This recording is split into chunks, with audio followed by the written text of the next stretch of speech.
এই যে আজকে সময় পেলাম চলে এলাম আমাদের তিলপাড়া ব্যারেজে ঘুরতে। এসে দেখছি নদীতে জল নেই, কিন্তু অসাধারণ ভিউ লাগছে আমাকে। দেখুন, ও কি বলবো, আমার মন ভরে গেল দেখে। আরে বাপ রে বাপ! এই দেখছি প্রচুর যন্ত্রপাতি, মেশিন নিয়ে দেখছি, জিসিপি নিয়ে, পগলেন নিয়ে দেখছি কাজ চলছে এখানে। এখানে একজনকে জিজ্ঞেস করলাম, কি দাদা এখানে কি হচ্ছে? বললো যে এখানে গর্ত হয়ে গিয়েছিল, তাই সব কাজ চলছে। সবাই খেতে গেছে, এখন লাঞ্চ টাইম। অসাধারণ! জল থাকলে নদী একরকম লাগে, আর জল নেই দেখুন কি লাগছে। এদিকটা যাচ্ছে রামপুরহাট, নলহাটি, এনজিপি রুট কিন্তু এটা। আর এই দিকটা সিউড়ি জারমুখ, সামনে জল দেখতে পাচ্ছেন, ড্যাম্পের জল, সমস্ত জল ধরে রাখা আছে। এখন কাজ চলছে।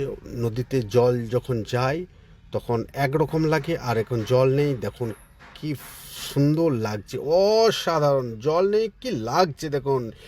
নদীর ভিউ পাগলা ব্যাপার।